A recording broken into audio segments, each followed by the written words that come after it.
one, two, three. Wah, ini kalau diginikan nggak ada noise-nya. Ada noise dikit nih.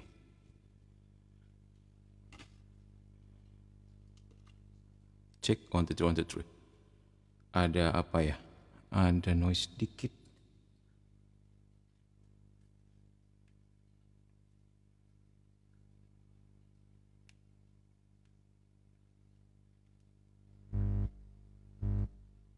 Cek, one, two, three, one, two, three. Halo, teman-teman semua. Apa kabar?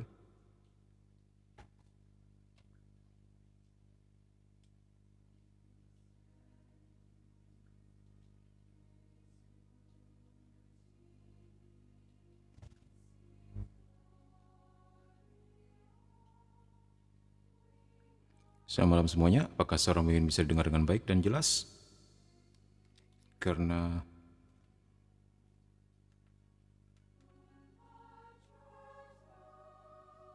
saat ini kita sedang ganti tools atau alat.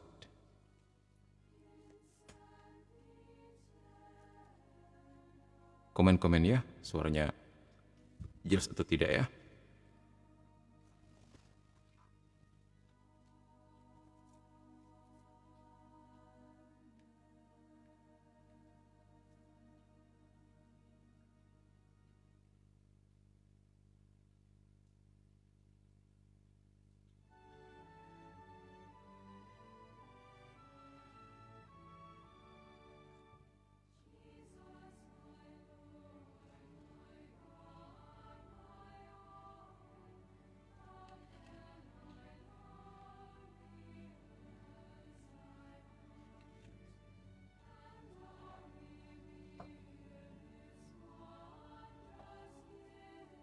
Selamat malam teman-teman semua. Bagaimana? Apakah suara Mimin jelas sekali? Sampai di kuping kalian? Komen-komen di bawah ya. Kalau sudah oke, kita bisa mulai.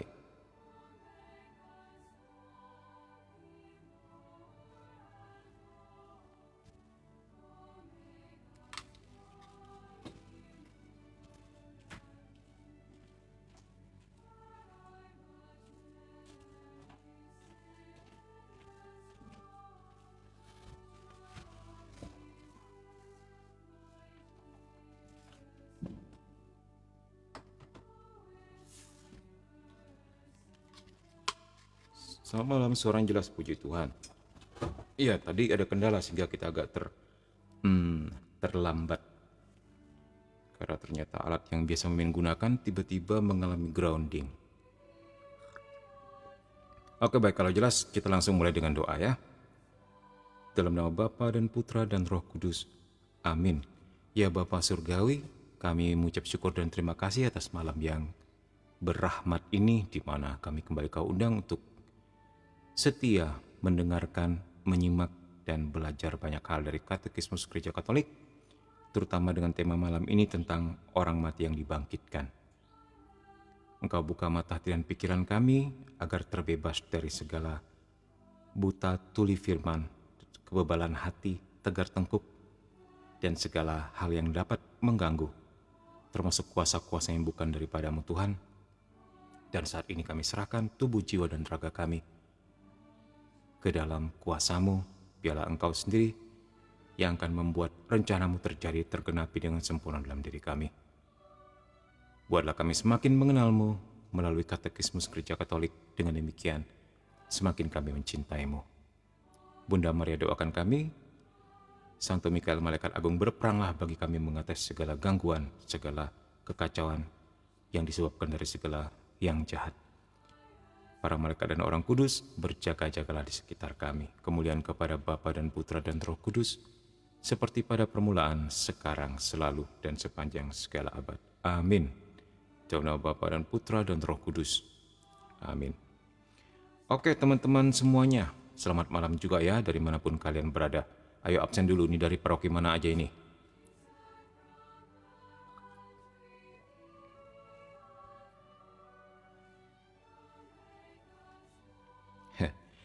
Oke, sambil komen-komen di bawah, kita mau langsung oke gas, tancap gas gitu ya.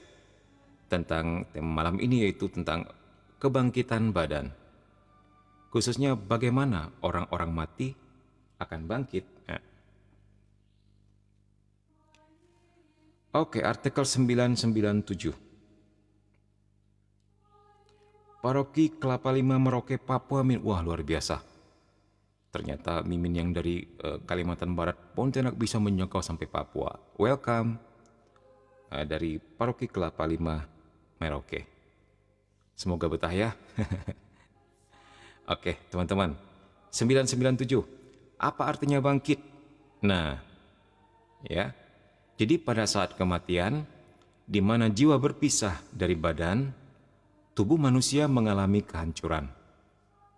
Kita semua tahu, ketika sampai pada waktunya, Anda dan saya pasti akan mengalami yang namanya kematian, di mana tubuh kita mengalami kehancuran.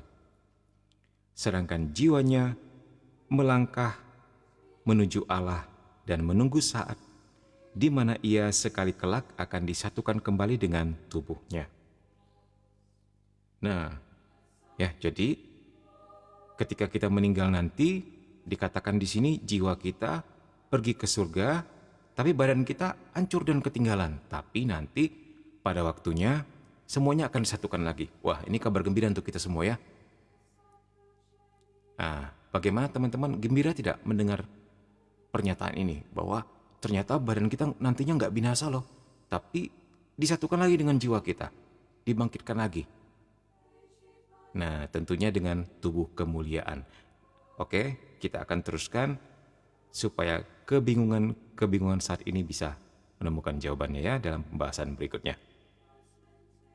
Dikira telat, ternyata baru mulai. Iya, tadi mengalami kendala di alat yang kita gunakan. Jadi pergantian alat sebelumnya tiba-tiba grounding. Waduh, jadi waktunya molor banget ya, Din ya. Nah, ternyata ya puji Tuhan, ketika kita mulai, Dinda juga baru datang. Ini reverbnya kendala nggak? Kalau kendala coba kita ganti ke reverb yang sebentar ya. Host aja deh, ini host. Kalau ini lecturer itu seperti apa? Ya, dosen gitu ya. Coba yang ini aja ya. Oke, baik.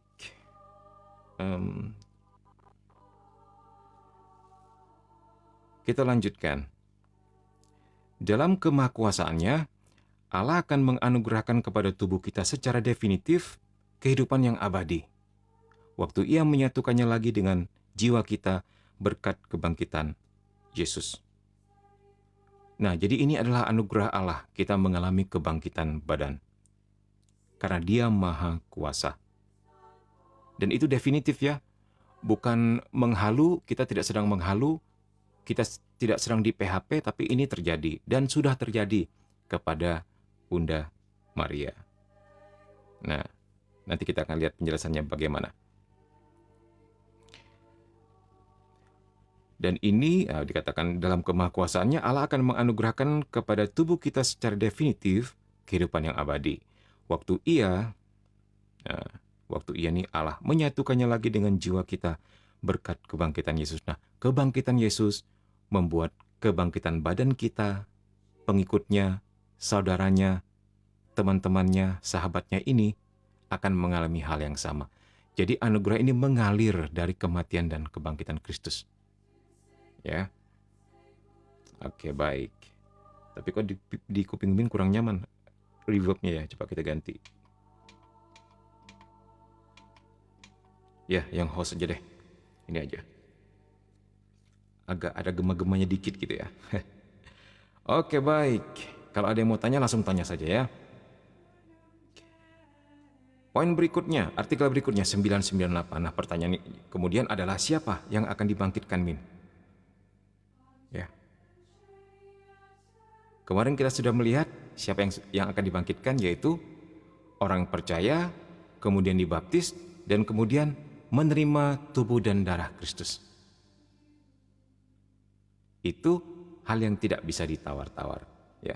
Nah, ingat minggu lalu ada yang tanya, Min, Bagaimana dengan orang jahat? Apakah akan dibangkitkan juga secara badannya? Nah, ternyata jawabannya ada di sini ya. Mereka yang berbuat baik akan keluar dan bangkit untuk hidup yang abadi. Tetapi mereka yang berbuat jahat akan bangkit untuk dihukum. Nah, ternyata semuanya saja dibangkitkan dengan tubuhnya. Bagi orang baik, kita akan mengambil tubuh kemuliaan kita. Bagi orang jahat, dia akan mengambil tubuhnya kembali, tentunya bukan tubuh kemuliaan. Bagaimana bentuknya kita tidak pernah tahu, karena panitianya belum dibentuk ya.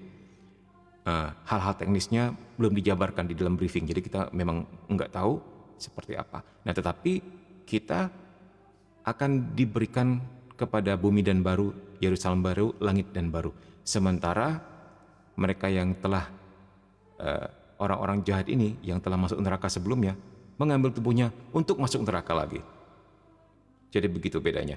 Mereka akan bangkit untuk dihukum.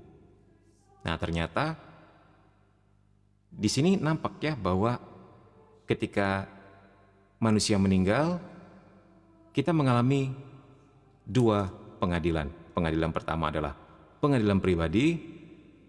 Pada saat itu juga ditentukan kepada kita apakah masuk surga, apakah masuk neraka, atau akan masuk surga tapi melewati api penyucian dulu. Nah, nanti pada akhir zaman akan terjadi pengadilan massal lagi. Ketika yang di surga pun mengambil tubuhnya untuk dibangkitkan, yang di neraka pun mengambil tubuhnya juga untuk dibangkitkan, tetapi sudah beda tempat. Jadi sebenarnya nggak ada yang berubah. Nggak ada yang berubah. Cuman kali ini yang sudah bahagia di surga akan berbahagia penuh dengan jiwa dan raganya. Nah, yang sudah menderita di neraka akan menderita sejati dengan jiwa dan raganya pula. Bersama kali ini iblis dan ante-antenya. Nah, dengan demikian secara logis, apa yang sering dilakukan iblis di neraka pada saat ini? Ya, begitu ya. Sementara di samping mereka juga menyiksa manusia yang ada dalam situ, mereka juga saling gontong-gotokan dalam perebutan kekuasaan. Kita sudah belajar sebelumnya dalam demonologi ya. Tentu hierarki mereka didasarkan atas kebencian dan dominasi. Nah, di mana ketika terjadi neraka yang kedua dalam tanda petik ini ya, setelah pengadilan massal, mereka pun akan disiksa juga bersama dengan manusia yang telah memilih jalan ke sana. Neraka yang kedua inilah yang sangat-sangat mereka takuti, sehingga mereka mencari jiwa sebanyak-banyaknya ya untuk mengikut mereka. Nah, oke, kita lanjut. Poin berikutnya. Shalom, untuk buku itu bisa dapat di mana ya? Bisa cari di toko hijau atau di toko kuning. Ya. Searching aja Katekismus Gereja Katolik. Ini judulnya nih, seperti stiker. Katekismus Gereja Katolik. Oke, baik. Lah, katanya tubuh baru, berarti nanti di surga nggak pakai skincare dong, Min? Serius nanya, Min? Iya, nanti nggak ada skincare di surga ya. Jadi kalian tidak perlu budgeting lagi untuk beli peralatan make up.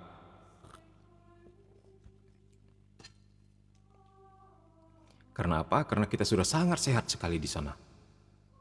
Nah, sebenarnya skincare itu kan dibuat supaya kulit kita menjadi awet muda, menjadi kinclong, menjadi cerah. Artinya kefanaan kita membutuhkan sesuatu untuk langgeng, untuk lestari, untuk untuk menjaga kelembapan kulit, kecantikan dan sebagainya. Nah, sementara di surga, kenapa kita tidak memerlukan lagi hal-hal seperti ini? Karena kita semua sudah cantik, sudah tampan tanpa perlu skincare. Bagaimana teknisnya? Nanti kalau kita sudah sama-sama ketemu di surga ya. Karena panitianya belum dibentuk, mereka belum briefing. Tapi kalau ada yang mau duluan ke sana, nggak apa-apa, dipersilahkan. Nanti cerita-cerita sama kita. Oke, baik. 999. Bagaimana? Nah, kalau kita melihat di sini, Kristus telah bangkit dengan tubuhnya sendiri. Kita bisa melihatnya di Lukas 24:39. Lihatlah tanganku dan kakiku. Aku sendirilah ini. Nah, ini sebuah afirmasi, sebuah pernyataan bahwa dia sungguh-sungguh telah bangkit dengan tubuhnya. Seperti ada lagu ya, kubur kosong membuktikan dia hidup. Nah, itu dia. Sebab dia hidup. Jadi kubur kosong juga salah satu pembuktian bahwa dia telah hidup. Jadi bukan karena tubuhnya dicuri. Tidak. Kemudian dia berjalan-jalan 40 hari sebelum kenaikannya ke surga, menampakkan diri di mana-mana saja. Dan itu tercatat bukan hanya dari sumber kekristenan, tetapi juga dari sumber-sumber di luar kekristenan. Seperti yang ditulis oleh sejarawan Yunani.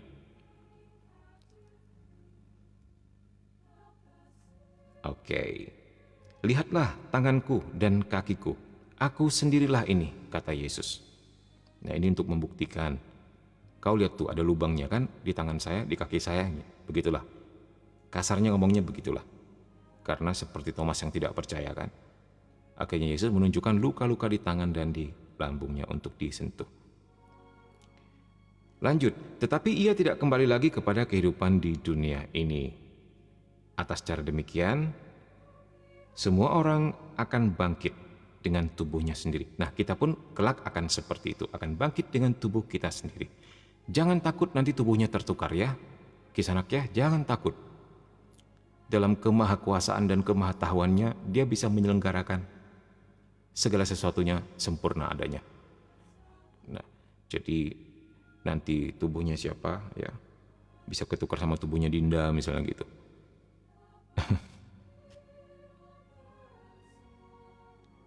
Tubuhnya Bonar mungkin. Laki-laki ketukar perempuan, perempuan ketukar laki-laki. Enggak ya. Terus pertanyaannya lagi, Min, bagaimana dengan mereka yang telah dimutilasi, yang telah dibunuh, atau bahkan dikremasi? Cara bangkitnya bagaimana? Ya, itu kita serahkan kepada Tuhan. Hal-hal teknisnya seringkali kita nggak kepikiran ya, di luar akal budi kita. Ya. Tapi gambarannya kalau kita melihat Yesus saja setelah disalib ya, dia masih bisa memunculkan bekas-bekas lukanya. Gitu. Artinya tubuh rohaninya ini ternyata juga berkuasa. Nah, ini kenapa ini? Oh, ini musiknya ya, tapi suara Min nggak terkendala ya sepertinya dari internetnya.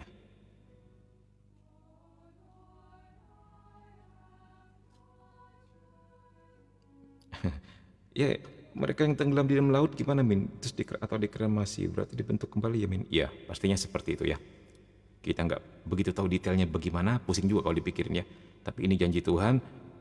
Kita lihat aja bagaimana Yesus bangkit setelah luka-luka semuanya seakan-akan semuanya menjadi pulih seperti sedia kala.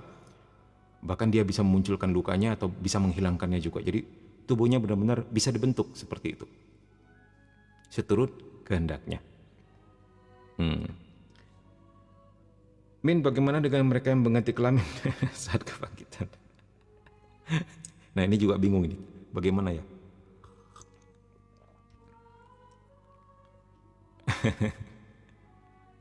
Dibangkitkan sebagai apa gitu kan? Sebagai laki-laki atau sebagai perempuan? Ini juga bingung bagaimana. Ya, atau mungkin disuruh kasih pilihan kali ya. Mode option gitu ya. Option maut. Nah, silakan mau pilih mungkin gitu ya. Gak ngerti juga Min bagaimana ini teknisnya. Jadi memang banyak hal-hal teknis yang tidak terjawab oleh kita ya. Hal seperti ini. Tetapi yakinlah ketika semuanya dikembalikan, semuanya itu sempurna. Semuanya akan pulih. Yang luka-luka akan pulih, yang hancur lebur akan pulih, yang berbentuk butiran debu juga akan kembali seperti sedia kala. Sesuai fitrahnya pastinya ya. Ya kalau dia laki-laki, walaupun dia telah berubah jadi perempuan, kemungkinan besar akan tetap laki-laki. Kecuali kalau sebelumnya dia nego sama Tuhan, Tuhan aku mau dong dibangkitkan tapi tubuhku yang ini ya, jadi dia PO dulu gitu. Kecuali kalau bisa begitu sih ya. Nggak tahu bisa nggak ya pakai sistem PO gitu ya. Ya mungkin kalau dia masuk surga mungkin bisa kali ya. Kalau masuk neraka nggak bisa ya. Terima nasib kan. Ya enggak. Apakah akan seperti Abraham yang tawar-menawar sama Tuhan kan gitu. Abraham aja belum masuk surga, bisa tawar-menawar sama Tuhan kan. Gitu. Ya mungkin saja kalau dia sudah masuk surga, dia bisa tawar-menawar. Ya tapi pikiran kita terlalu jauh ya. Kalau seseorang itu sudah masuk surga, tentunya yang dipikirkannya adalah yang paling sesuai dengan apa yang menjadi kehendak Tuhan. Pasti begitu ya. Jadi enggak seribet yang akan kita bayangkan. Keinginan dia, kehendaknya dia pasti sudah selaras dengan kehendak dan keinginan Tuhan, termasuk untuk tubuhnya. Begitulah, jangan pusing ya Kisanak. Oke. Ini kalau suaranya sudah mulai jelek atau putus-putus, kabari ya. Baik. Atas cara demikian, semua orang akan bangkit. Oke, ini sudah. Dengan tubuhnya sendiri. Oke, jadi tubuh sendiri ya, bukan tubuh tetangganya, bukan tubuh musuhnya, atau tubuh adik atau kakaknya. Jadi walaupun dia matinya tumpuk-tumpukan, tetap nggak bakalan ketukar. Tuhan Maha Kuasa. Yang sekarang mereka miliki. Ya. Konsili Lateran DS 801. Tetapi, nah ini ada tetapinya ini teman-teman semua. Tetapi tubuh mereka akan diubah ke dalam rupa tubuh yang mulia. Nah, Filipi 3:21. Ke dalam atau ke dalam tubuh rohani. Jadi tubuhnya sudah berbeda dengan tubuh sebelumnya. Karena tubuhnya mulia dan rohani. Begitu. Nah, jadi jangan heran kalau ketika Yesus bangkit, si Maria Magdalena dan teman-temannya ketika paling pertama datang mengunjungi makam agak tidak begitu mengenal Yesus yang telah bangkit itu. Dipikirnya apa? Dipikirnya penunggu taman. Padahal 3 tahun mereka bersama ya. Masa nggak kenal sama majikannya, begitulah. Artinya apa? Artinya ada sesuatu yang sudah diubahkan pada tubuh itu. Sebuah kemuliaan. Tubuh yang baru sehingga rupanya agak berbeda dengan tubuh aslinya. Seringkali Mimin menyingkatnya dengan tubuh kemuliaan, begitu sajalah. Oke, baik. Nah, kita lihat di sini ya. Jadi nggak perlu skincare lagi ya, Din ya, nanti karena udah cantik alami. Cantiknya bukan cantik alami, cantik surgawi. Nah, begitu bilangnya. Jadi ingat salah satu penampakan Bunda Maria di Medjugorje ya. Sampai sekarang masih diperjuangkan ya untuk mendapatkan pengakuan gereja. Ada seorang bapak yang nitip pertanyaan untuk para visioner, yaitu anak-anak. Waktu itu mereka masih anak-anak semua, tahun 81, 82 gitu kan. Nah, tolong tanyakan kepada Bunda Maria, kenapa dia begitu cantik gitu kan. Nah, suatu hari kesampaian, dapat lagi penampakan itu, mereka semua mengalami. Nah, anak ini ingat pertanyaan dari bapak itu yang nitip sama dia. Kemudian dia bertanyalah kepada Bunda Maria, Bunda, kenapa engkau begitu cantik? Gitu pertanyaannya. Bunda Maria jawab apa? Simple saja, dia bilang begini, aku cantik karena aku mencintai. Wow. Jadi mulai sekarang bagi mereka yang merasa dirinya kurang cantik, belajarlah mencintai. Maka Anda belajar menjadi cantik. Juga berlaku untuk pria-pria ya. Untuk teman-teman semua. Bagaimana?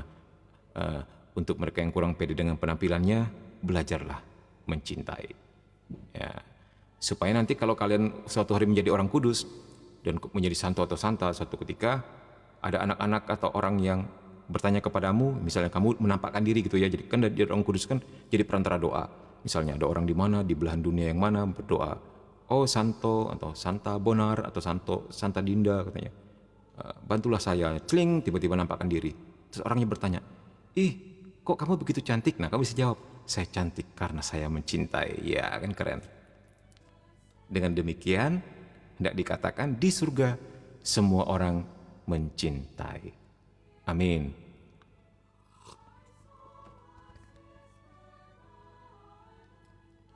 Di surga nggak ada polisi ya. Oh polusi ya. Ya pasti nggak ada ya, karena nggak ada industri di sana. Semuanya sudah tersedia di dalam penyelenggaraan ilahi. Oke baik, kita lihat 1 Korintus tentang hal ini. Tetapi mungkin ada orang yang bertanya, bagaimanakah orang mati dibangkitkan? Dan dengan tubuh apakah mereka akan datang kembali? Nah, dijawab di sini. Hai orang bodoh, apa yang engkau sendiri taburkan tidak akan tumbuh dan hidup kalau ia tidak mati lebih dahulu. Dan apa yang engkau taburkan bukanlah tubuh tanaman yang akan tumbuh, tetapi biji yang tidak berkulit. Nah, jadi harus mati dulu. baru bisa bangkit. Ya. Yang ditaburkan akan binasa, yang dibangkitkan tidak akan binasa. Orang-orang mati akan dibangkitkan dalam keadaan yang tidak dapat binasa. Karena yang dapat binasa ini harus mengenakan yang tidak dapat binasa.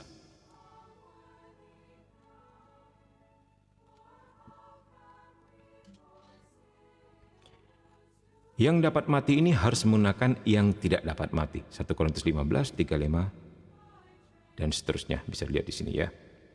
Oke, kita lihat artikel berikutnya. Artikel 1000. Santo mimin komsa KKSM. Iya. Puji Tuhan kalau jadi santo nanti ya. Mohon doanya supaya bisa menjadi santo. Amin. Semoga semuanya menjadi santa dan santo nantinya. Sebentar, mimin besarkan. Ini AC-nya mati apa gimana ya ntar ya? Panas.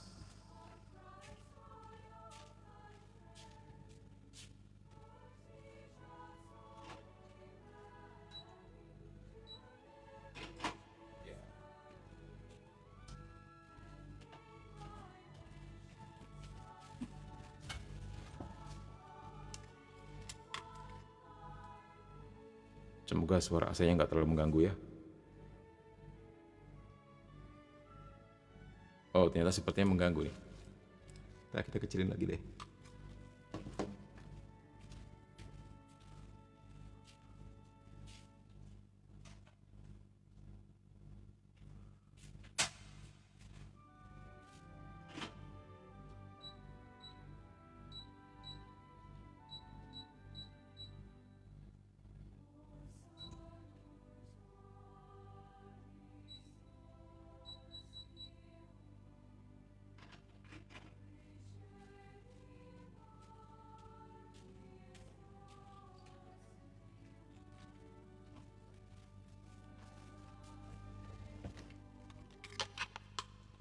Oke, baik.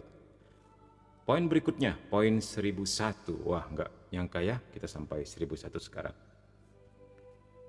Cara ini melampaui gambaran dan pengertian kita. Jadi kalau orang bertanya bagaimana caranya? Nah, cara ini memang melampaui gambaran dan pengertian kita. Kita hanya dapat menerimanya dalam iman. Nah, jadi kalau ada yang bertanya detailnya bagaimana, memang susah kalau belum dialami. Namun penerimaan Ekaristi sudah memberi kepada kita satu gambaran terlebih dahulu mengenai perubahan rupa badan kita oleh Kristus. Ya, jadi seperti proses transubstansia dalam peristiwa Ekaristi. Ada yang tahu apa itu transubstansia? Ya, ayo orang Katolik. Transubstansia.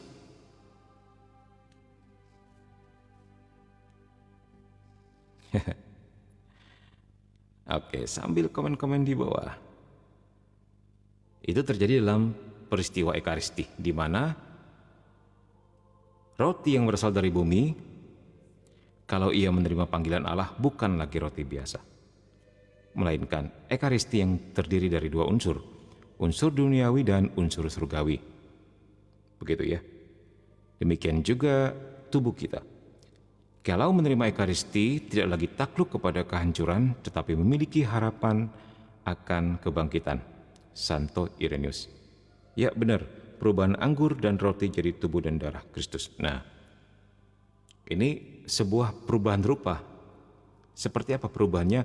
Dijelaskan oleh Santo Thomas Aquinas dalam Summa Theologinya seperti sebuah transubstansia. Trans, substansi, bukan transgender ya. Jadi substansinya yang trans, yang berubah. Misalnya gandum, ya, materinya tetap gandum, tetapi substansinya adalah tubuh Kristus. Anggur, materinya tetap anggur, tetapi substansinya sudah mengalami trans, adalah darah Kristus. Itu artinya transubstansia. Substansinya sudah berubah. Atau substansinya berubah sudah, kata orang NTT. Materinya tetap, tapi dengan substansi yang berubah. Nah, untuk mengerti hal ini lebih dalam memang baik kalau belajar filsafat, karena ini ilmu-ilmu logika. Salve, salve juga John Giovanni. Oke. Dari mana aja nih John? Pasti jalan-jalan sampai ke seluruh dunia baru sampai kembali ke sini.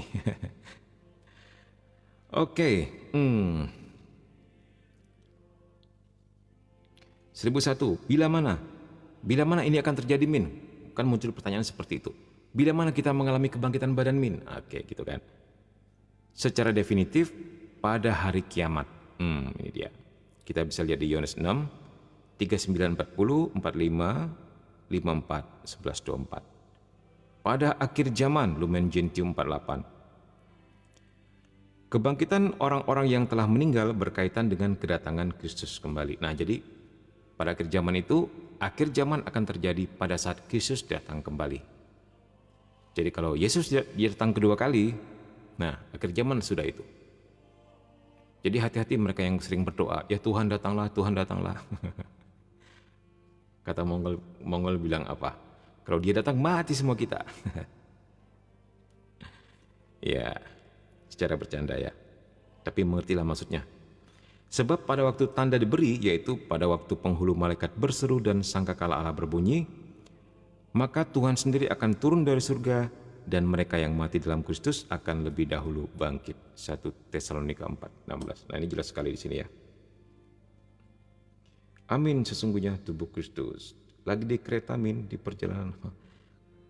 How can you hear in the car? Are you driving? Sedang mengemudi? Nah, kalau sedang mengemudi, didengarkan secara audio saja ya.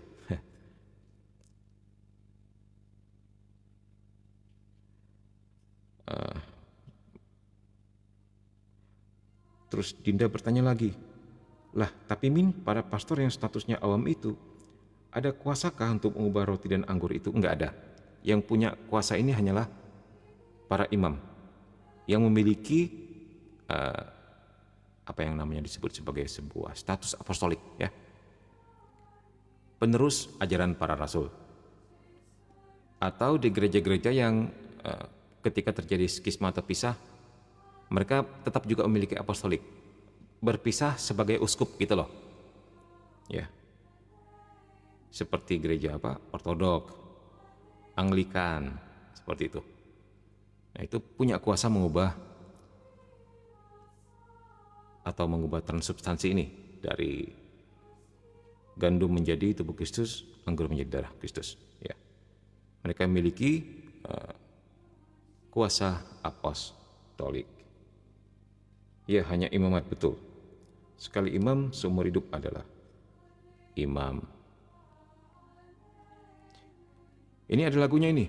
Kalau zaman ini lalu pada hari kiamat, kalau sangkakala Allah terdengar. Tahu lagunya? Apalagi lagunya? Kalau zaman ini lalu pada hari kiamat. Kalau bunyi sangkakala, kalau bunyi sangkakala, kalau bunyi sangkakala ku ada. Bagus lagunya ya. Oke. Sebab pada waktu tanda diberi, yaitu pada waktu penghulu malaikat berseru dan sangkakala Allah berbunyi, maka Tuhan sendiri akan turun dari surga dan mereka yang mati dalam Kristus akan lebih dahulu bangkitnya. Ini sudah tadi ya. Jadi yang dibangkitkan adalah mereka yang telah masuk surga, itu lebih dulu. Dan mungkin pada waktu itu belum meninggal, masih hidup, juga akan mengalami yang namanya peristiwa kedatangan Tuhan Yesus yang kedua kali ini, atau akhir zaman. Nah, sementara setelah itu semua, usai baru yang dibangkitkan kemudian adalah orang-orang jahat, atau orang-orang yang berada di neraka untuk kemudian dihukum. Begitu. Jadi kita duluan yang akan dibangkitkan, puji Tuhan ya. Berapa lama Min bangkitkannya? Hal-hal praktis seperti ini bingung juga, karena kita nggak punya rundown-nya ya, dan nggak ada panitianya masih belum dibentuk.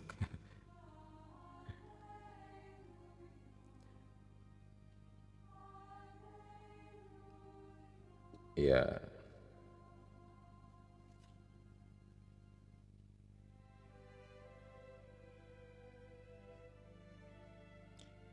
Imam yang telah dibebas tugaskan tidak pernah melepas sakramen imamatnya juga bisa mengadakan misa untuk dirinya sendiri gitu ya. Sesuai kanon 291, imamat tidak lepas. Ini maksudnya untuk para pastor yang sudah meninggalkan imamatnya atau sudah keluar begitu ya. Tapi tugasnya lepas dan enggak boleh sama sekali melaksanakan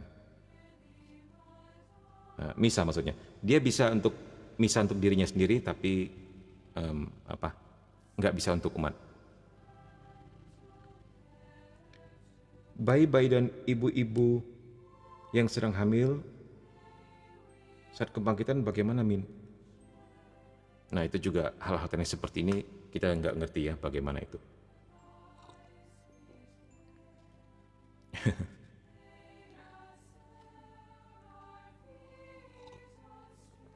Yang jelas semuanya tentu akan berakhir baik bagi semua orang, terutama untuk orang-orang yang hidup di dalam Kristus. Sebentar, Mimin ambil minum dulu.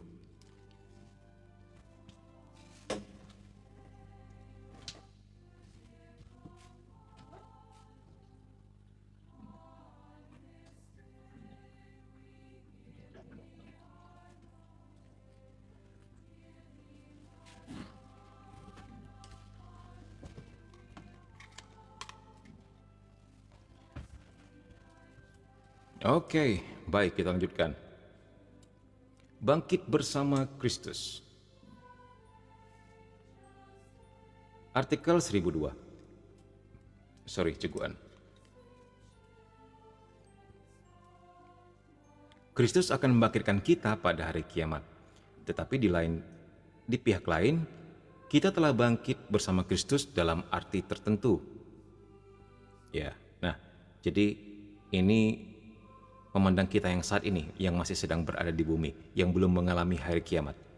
Kita lihat, sebenarnya kita juga udah dibangkitkan, begitu maksudnya. Tapi dalam arti yang lain. Kita lihat di sini.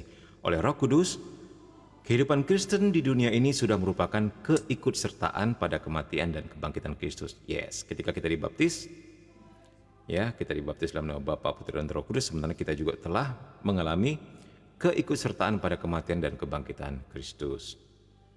Seperti dikatakan di Kolose 2, 12, 3, 1. Jadi, nggak perlu nunggu sampai akhir zaman atau hari kiamat, begitu ya. Kita pun bisa mengalami hari kematian dan kebangkitan itu ketika kita sudah dibaptis. Oke. Karena dengan Dia, maksudnya Dia ini Yesus Kristus, kamu dikuburkan dalam baptisan. Dan di dalam Dia, kamu turut dibangkitkan juga oleh kepercayaanmu kepada kerja kuasa Allah yang telah membangkitkan Dia dari orang mati. Karena itu, kalau kamu dibangkitkan bersama dengan Kristus, carilah perkara yang di atas, di mana Kristus duduk di sebelah kanan Allah. Nah, jadi orang yang sudah dibaptis ini juga dikatakan manusia baru, itulah intinya, yaitu manusia yang telah dibangkitkan dari manusia lama. Maksudnya seperti itu ya, dalam arti yang rohani. Sebelum pada akhirnya kita mengalami kebangkitan badan yang definitif.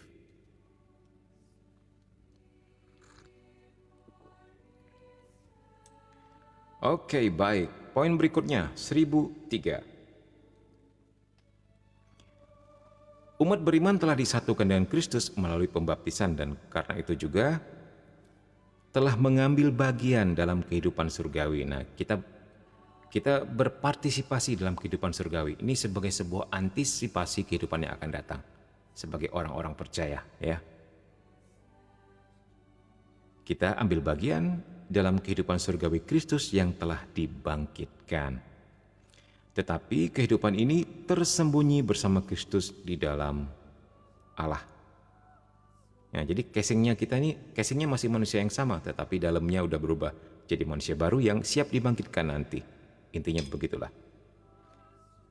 Di dalam Kristus, Ia telah membangkitkan kita juga dan memberikan tempat bersama-sama dengan Dia di surga. Oke, nanti ketika kita meninggal ya, sebagai orang yang telah dipuaskan dengan tubuhnya dalam Ekaristi, nah berbahagialah kita yang menerima Ekaristi, menerima tubuh dan darah Kristus, karena itu adalah jaminan untuk hidup kekal. Ingat, bagaimana cara untuk bisa hidup kekal? Pertama, percaya dan dibaptis, kemudian menerima tubuh dan darah Kristus. Menerima tubuh dan darah Kristus yang real ya, yang bukan simbol. Oke. Sehingga kita sudah termasuk tubuh Kristus sebenarnya. Kalau kita bangkit pada hari kiamat, kita pun akan menyatakan diri bersama dengan Dia dalam kemuliaan. Wow, luar biasa ya.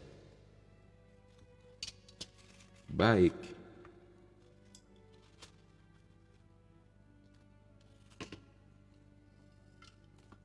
Mimin ganti mic, ternyata mic yang ini PK banget, sehingga apa-apanya harus diturunin. Lelah terbang dikit aja kayaknya kedengaran deh. Oke, baik. Malum gak punya studio yang memadai ya, ini cuman di kamar doang. Tapi bagaimana, apakah tulisannya bisa terbaca dengan baik? Tinggiin lagi deh. Oke. Turun dikit dulu, supaya nggak ketutup stiker. Oke, baik. Sampailah kita pada poin 1004 atau artikel 1004. Dikatakan di situ apa? Sambil merindukan saat itu, ya kita merindukan tentunya ya kematian tersebut. Kan ada lagunya itu. Kami menantikan saat itu, maut akan lenyap diganti hidup. Nah ya, sebenarnya kita semua berjalan ke arah sana. Tapi nanti kita akan lihat apa arti kematian Kristen. Jadi jangan cemas dan jangan takut dulu. Semuanya dari kita akan mengalami hal ini ya. Oke, sambil merindukan hari itu, jiwa dan badan umat beriman sudah mengambil bagian dalam martabat Kristus. Ya, benar sekali. Kita sudah ambil bagian, kita sudah berpartisipasi dalam martabat Kristus. Karena itu kita harus memelihara tubuh kita dengan hormat, tetapi juga tubuh orang lain, terlebih mereka yang menderita. Nah, jadi karena kita sudah menjadi bagian dari tubuh Kristus, memperoleh martabat Kristus, maka kita harus memelihara tubuh kita dengan hormat, juga tubuh orang lain. Memelihara di sini dalam artian bukan memelihara secara skincare begitu ya, supaya kulitnya mulus, lembab, awet muda, bukan seperti itu. Tapi menjaganya agar tetap sebisa mungkin suci, begitulah teman-teman semua ya. Ya, dan juga kita menjaga saudara-saudara kita yang lain supaya tetap berada di jalur Allah, on track gitu, on God's track, di tracknya Tuhan, di jalannya Tuhan. Dikatakan di 1 Korintus 6, tubuh adalah untuk Tuhan dan Tuhan untuk tubuh. Allah yang membangkitkan Tuhan akan membangkitkan kita juga oleh kuasanya. Allah ini maksudnya Allah Bapa yang membangkitkan Yesus gitu ya, akan membangkitkan kita juga oleh kuasanya. Tidak tahukah kamu bahwa tubuhmu adalah anggota-anggota Kristus? Kamu bukan milik kamu sendiri ya. Seperti dikatakan lagu ya, hidupku bukannya aku lagi, tapi Yesus dalamku. Nah itu dia.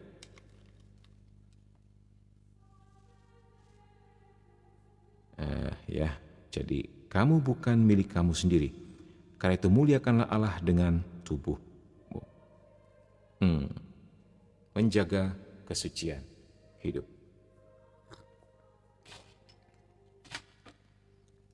Sulit min, tinggal satu atap tanpa status menikah itu udah biasa banget ya. Terjadi pada zaman-zaman akhir seperti ini ya, seperti orang katakan kumpul kebo begitu ya. Tapi ya seperti itulah. Kalau mengamalkan Injil secara sungguh-sungguh memang tidak mudah dan memang sulit. Tetapi nggak akan menjadi pembenaran untuk karena sulit, udah deh pasti Tuhan maklum gitu. Nggak bisa juga pikir begitu ya. Tetap harus kita usahakan. Bukan lagi usahakan, memang dikatakan harus kita lakukan perintah Tuhan. Seperti di pertemuan sebelumnya ya, di demonologi kalau nggak salah ya. Mengikut Kristus itu memang seperti itu. Akan mengalami nyaman dan tidak nyaman. Nggak bisa kita pilih yang nyamannya saja. Nggak bisa seperti itu. Begitu. Ya sama-sama. Pasti semuanya mengalami kesulitan masing-masing. Mungkin si Dinda sulit di mana, Mimin sulit di sini, yang satu sulit di sana, begitu ya, macam-macam. Nah, tetapi memang kita tetap harus pegang firman. Dikatakan di sini apa? Tubuh adalah untuk ini sudah ya. Oh, sudah. Baik, sekarang kita akan melihat meninggal dalam Yesus Kristus. Ya betul Min, jangan sampai mengikuti kemauan dunia. Yes. Untungnya ya, bukan bermaksud menggampangin, enggak. Untungnya karena kelemahan-kelemahan seperti itu Tuhan tahu kita butuh pertobatan ya. Sehingga disediakanlah yang namanya sakramen tobat ya.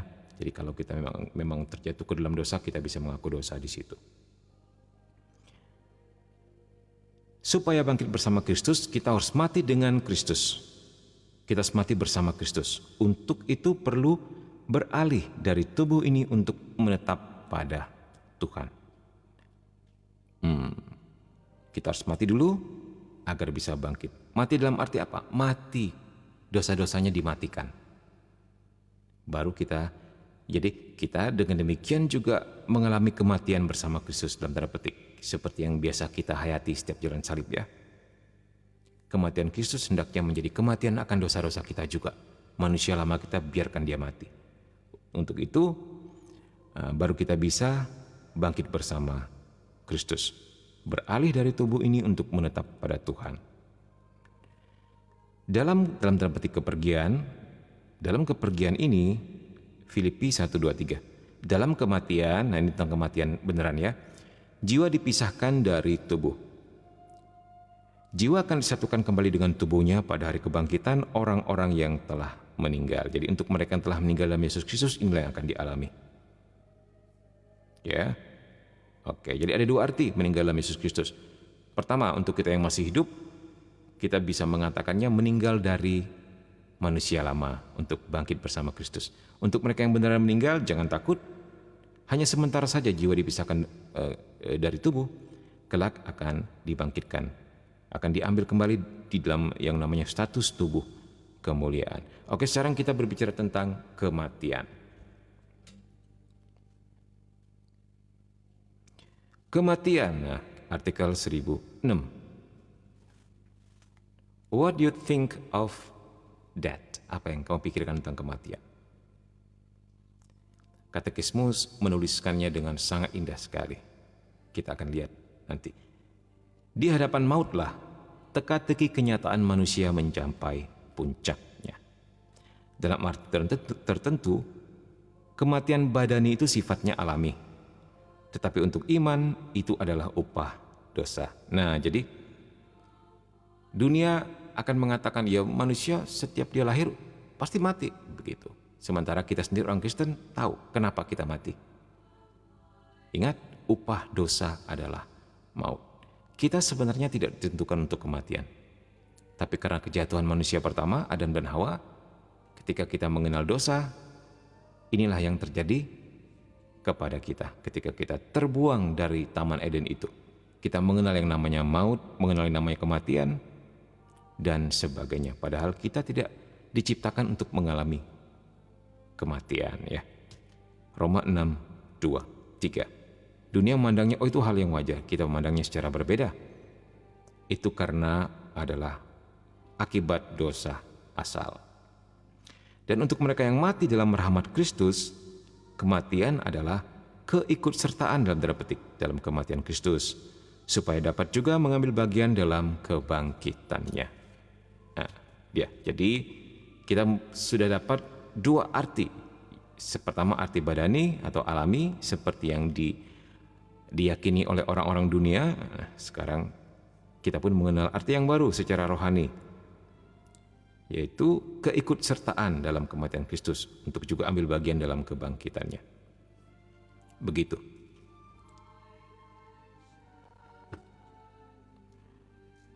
Oke, 1007.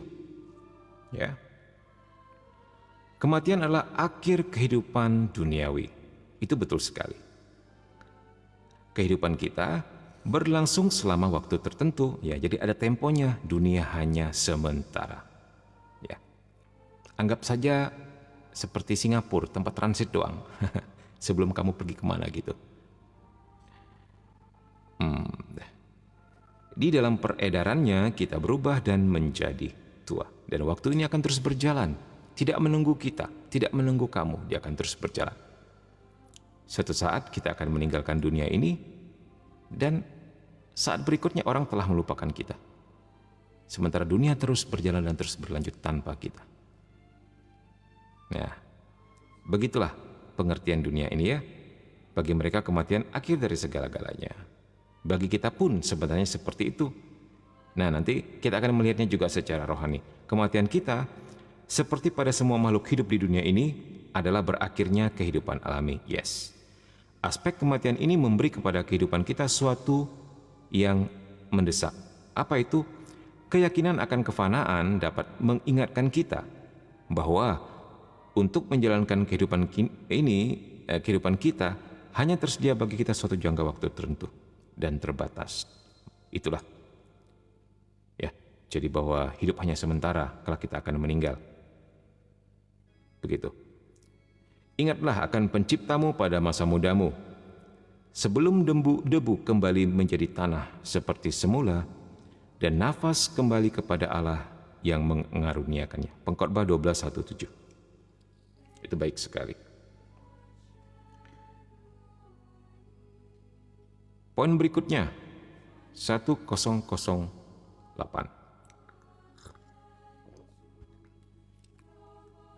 Kematian adalah akibat dosa. Nah, ini dia. Mengapa kita mengalami kematian? Jawabannya sudah tadi di atas ya. Karena kita semua telah berdosa. Nenek moyang kita telah berdosa, maka kita diperkenalkan kepada kematian dan kita takluk oleh maut. Kematian adalah akibat dosa. Upah dosa adalah maut. Sebagai penafsir otentik atas pernyataan kitab suci dan tradisi, magisterium gereja mengajarkan bahwa kematian telah masuk ke dalam dunia ini karena manusia telah berdosa. Yes, kamu sudah tahu apa maksudnya ya. Walaupun manusia mempunyai kodrat yang dapat mati, namun pencipta menentukan supaya manusia tidak mati. Betapa baiknya Tuhan. Setelah kita jatuh ke dalam dosa, setelah kita mengenal yang namanya kematian, tepat pada saat itu juga kita bisa lihat di Kejadian 3:15, Tuhan mengaruniakan penyelamat kepada kita. Langsung, tepat sesudah kita jatuh, itu luar biasa. Ya, kelak dari keturunanmu akan meremukkan kepala ular ini. Itu sebenarnya proto-evangelion. Itulah sebenarnya hal yang mendahului Injil. Kabar gembira itu sebenarnya bukan terdapat di Injil. Injil itu kabar gembira yang kedua. Kabar gembira yang pertama adalah ketika Tuhan mengatakan kepada Hawa, dari keturunanmu akan lahir seorang penebus. Itulah kabar gembira. Kejadian 3:15. Sehingga para bapak-bapak gereja mengatakan Kejadian 3:15 itu sebagai proto-evangelium atau yang mendahului Injil. Atau bisa juga kita mengatakan Injil yang perdana, begitu. Ya. Oke, next kita lanjut.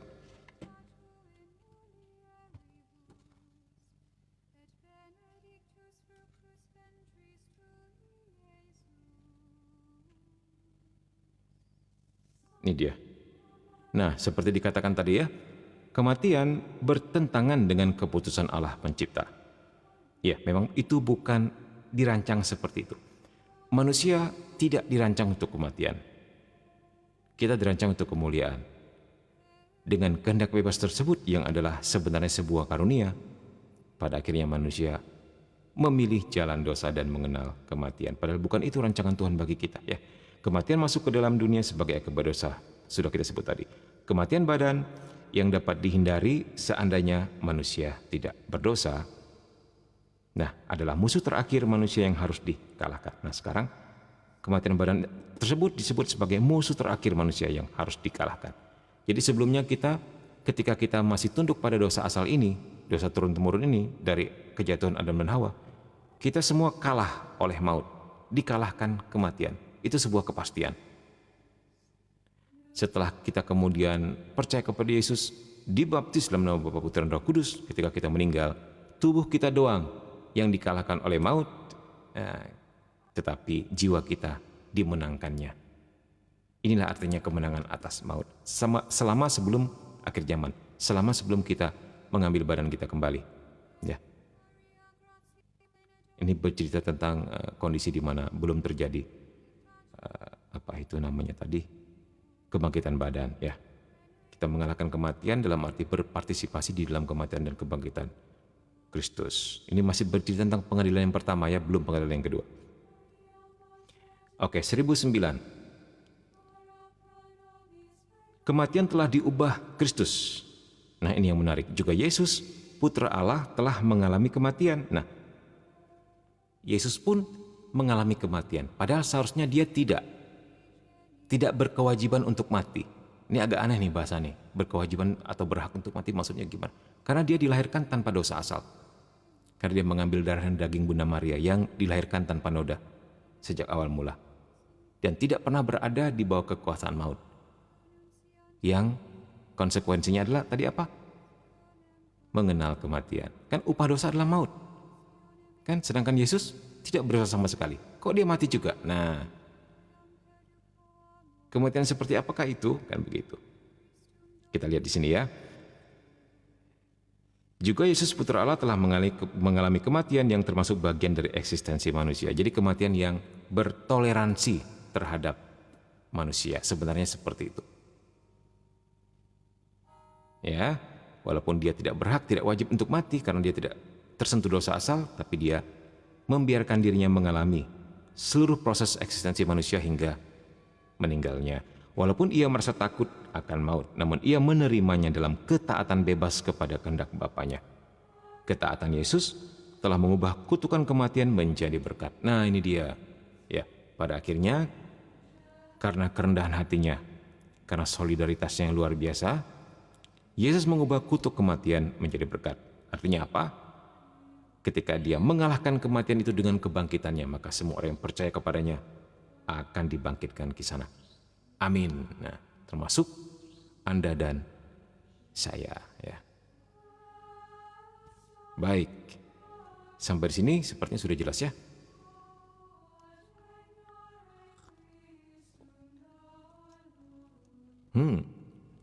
Terima kasih yang sudah like, yang sudah share, yang sudah komen-komen di materi yang berat dan sulit ini. Apalagi untuk mereka yang tetap stay gitu ya. Itu luar biasa. Kalian semua luar biasa. Tepuk tangan untuk kita semua. Plok, plok, plok, plok, plok. Ini klapsnya mana?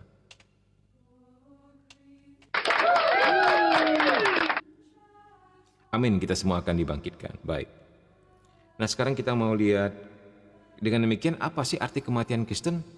Gitu. Nah, kita mau lihat di sini. 10:10. Oleh Kristus, kematian Kristen mempunyai arti positif. Ya, sebab sudah dia ubahkan dari kematian menjadi berkat ya. Kita lihat di sini Filipi 1:21. Santo Paulus mengatakan, bagiku hidup adalah Kristus dan mati adalah keuntungan. Nah, benarlah perkataan ini.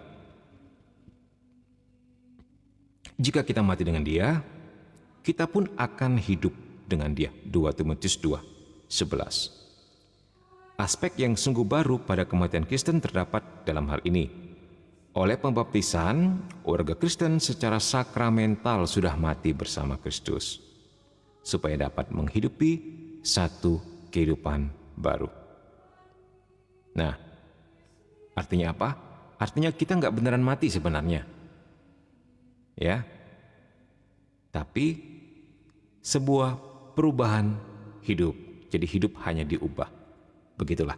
Kalau kita mati dalam rahmat Kristus, maka kematian badani menyelesaikan mati bersama Kristus ini, dan dengan demikian melaksanakan secara definitif penggabungan kita dalam Dia oleh karya penebusannya. Jadi maksudnya, ketika kita dibaptis, kita kan mengalami kematian dari manusia lama untuk kemudian dibangkitkan menjadi manusia baru.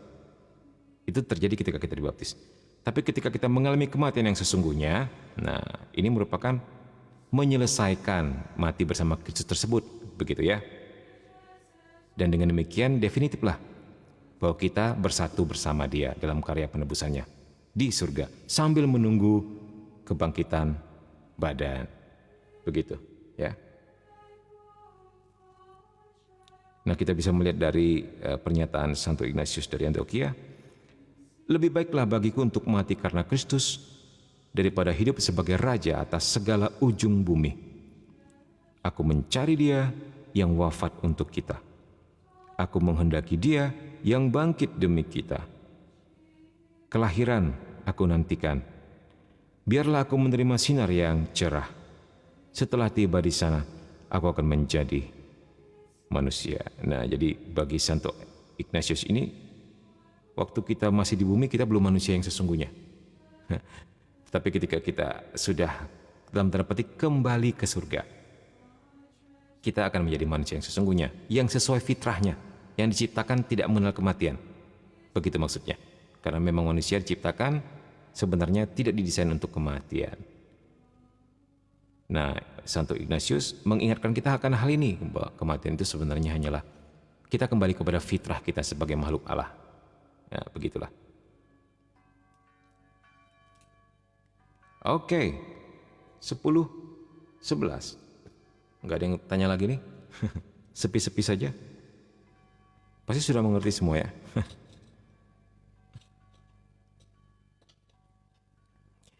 Dalam kematian, Allah memanggil manusia kepada dirinya.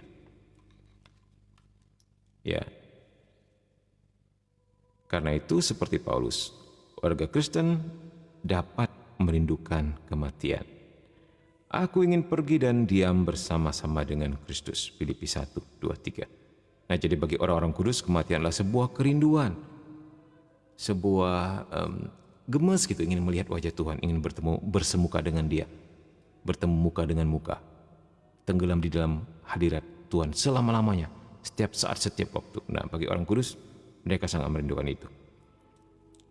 Karena mereka sudah tahu dan sungguh-sungguh mengerti kematian adalah awal sebuah kehidupan baru, ya. Dan ia dapat mengubah kematiannya menjadi perbuatan ketaatan dan cinta kepada Bapa sesuai dengan contoh Kristus. Kita bisa melihatnya di Lukas 2, 3, 4, 6.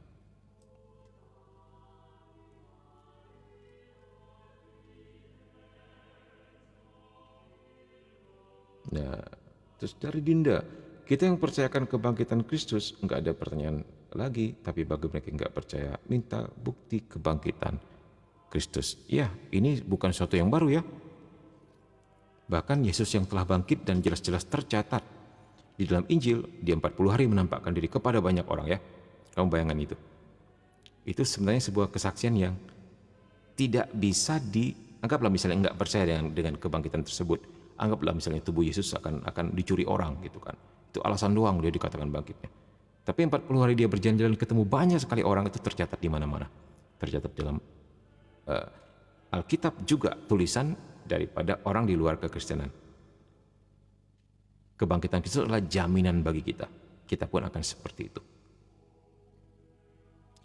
Ya, dan kebangkitan Bunda Maria dengan jiwa dan raga juga lebih-lebih lagi menjamin kita sebagai pure manusia, bahwa Bunda Maria yang telah mendahului kita sebenarnya memberi semangat kepada kita. Ayo, sampailah kepada tanah air surgawi. Aku mendoakanmu senantiasa. Kelak kamu akan seperti aku ini, gitulah intinya.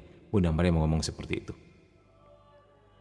Ya, jadi untuk mereka yang tidak percaya sama kebangkitan badan, doakan saja.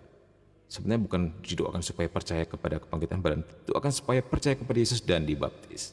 Amin.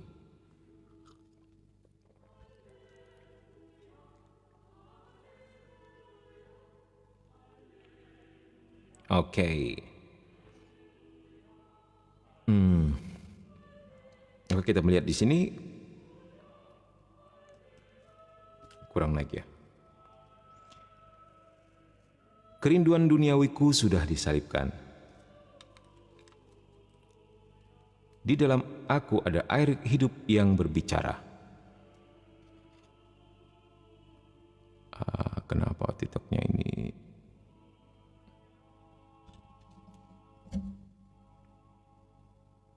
Oke, harus rajin-rajin begini nih, supaya mengalami TikTok ya. Mulai mau di band lagi nih.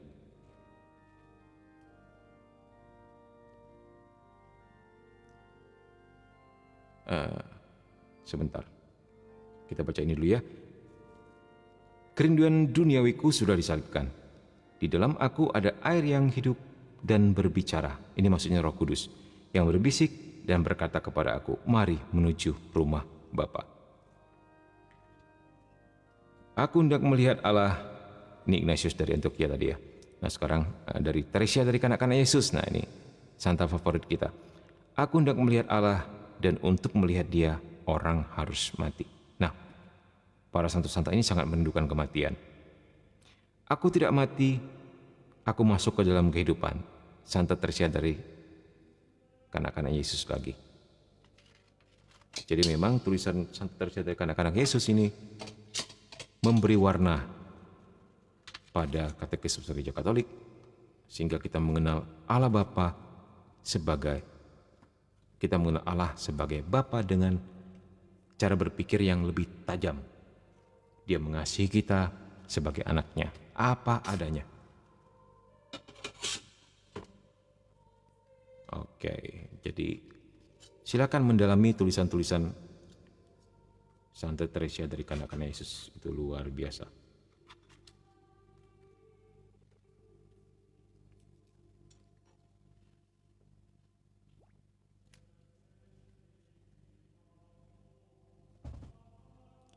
Apa dikatakan? Mungkin mindset mereka kalau Yesus sudah naik ke surga artinya sudah selesai. Tapi mereka nggak mau mengerti kalau Yesus menjanjikan Roh Kudus. Jadi yang ada dalam Gereja Katolik ya Roh Kudus. Ya bisa jadi, tapi kalau berbicara tentang denominasi ya kita memang pusing ya karena masing-masing bisa berbeda-beda. Oke baik, sekarang kita melihat 10-12. Pandangan Kristen mengenai kematian. Itu dilukiskan dengan sangat bagus dalam liturgi gereja. Nah ini dalam prefasi arwah ya. Bagi umat berimanmu ya Tuhan, hidup hanyalah diubah, bukannya dilenyapkan. Dan sesudah roboh rumah kami di dunia ini, akan tersedia bagi kami kediaman abadi di surga. Ini luar biasa, prefasi arwah. Ketika kita misa arwah ya, ini prefasi ini akan kita dengarkan selalu. Jadi hidup hanyalah diubah, bukannya dilenyapkan. Ini mirip dengan prinsip energi ya, bahwa energi itu tidak dapat dimusnahkan, tetapi energi dapat berubah bentuk. Nah secara rohani, bahwa hidup itu hanyalah diubah, bukannya lenyap, tak bersisa begitu. Oke, 10-13.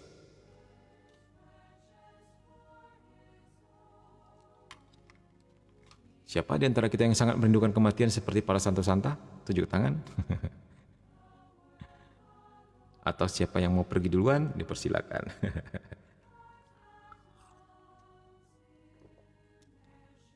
Oke, baik. 10-13. Kematian adalah titik akhir peziarahan manusia di dunia.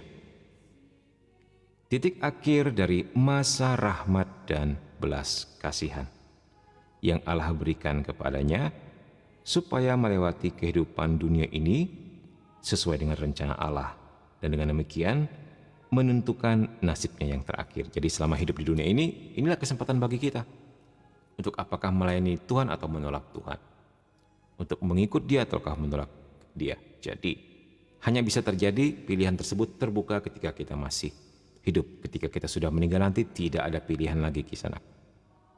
Status kita akan seperti malaikat, ya, yang nggak bisa berubah lagi. Kalau dia menolak Tuhan selamanya. Kalau dia pilih Tuhan, dia pilih Tuhan selamanya, gitu.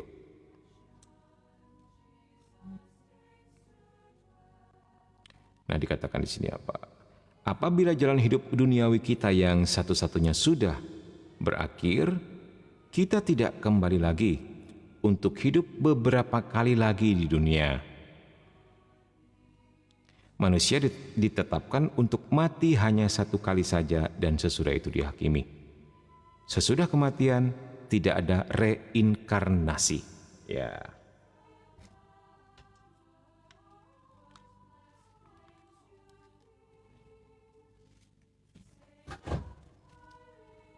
Nah di sini jelas sekali ya, nggak ada yang namanya reinkarnasi.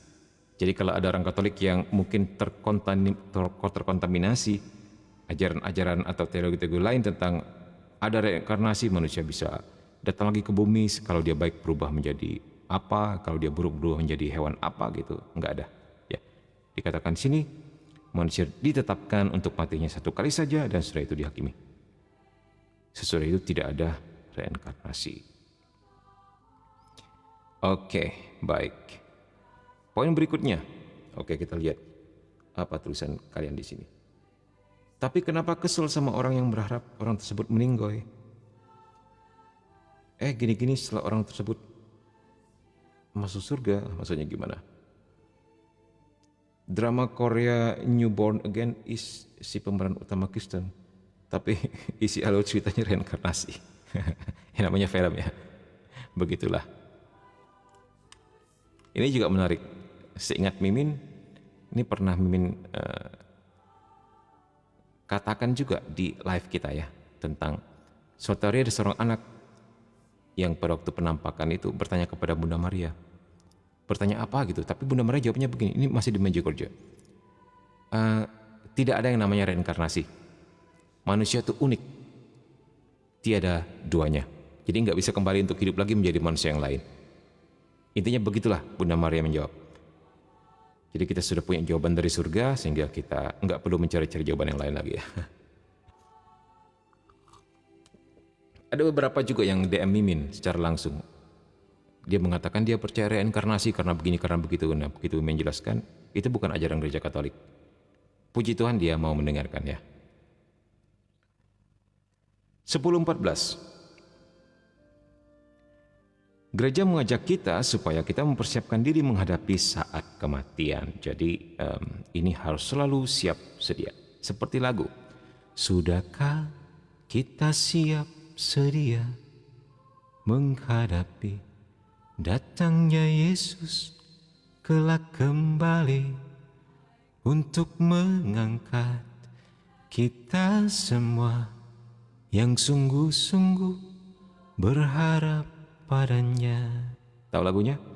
Mari kita sembah Yesus, Dia Raja, di hadapan tata kemuliaan yang kudus. Nah ini penting. Selama waktu ini masih ada, kita bernafas di dalam dunia. Nah ini mantap nih. Selama waktu ini masih ada, selama kita masih bernafas di dunia, kita mari sembah Yesus. Kita harus selalu siap, sedia menghadapi kapanpun kita dipanggil. Sehingga kalau kita ketemukan dalam litani semua orang kudus, ada doa seperti ini. Luputkanlah kami dari kematian yang mendadak, ya Tuhan. Ya walaupun ini doa kita ya, kita berdoa agar kita tidak mengalami kematian mendadak. Tapi nggak pernah tahu. Bahkan orang kudus pun bisa saja mengalami kematian mendadak. Banyak pertimbangannya kenapa. Jadi memang ini relatif. Ada orang yang ternyata meninggal mendadak tapi ternyata dia sudah sangat siap. Sehingga matinya malah enak. Tidak meninggalkan biaya pengobatan kepada keluarganya karena meninggalnya cepat. Begitu ya. Sementara kita kan pingin keluarga kita nggak ada yang mati mendadak. Supaya kita puas merawatnya kan begitu. Nah beberapa saudara Mimin meninggalnya juga mendadak. Kita merasa belum puas begitu kan untuk merawat dia, tapi kenapa begitu cepat dipanggil? Nah kalau dipikirin lagi ya mungkin ada baiknya juga, walaupun bukan kita syukuri ya bahwa sangat tidak merepotkan dan bisa sangat menekan biaya, walaupun bukan itu ya menjadi kegirangan kita, oh enggak, itu sih efek samping, karena justru kita pinginnya bisa berkesempatan merawat dia, biaya sangat tidak menjadi soal ya, begitulah, jadi ini memang termasuk relatif. Terus supaya mohon kepada Bunda Allah agar ia mendoakan kita pada waktu kita mati. Dalam doa Salam Maria kan? Ingat doa Salam Maria di sini? Ada yang lupa?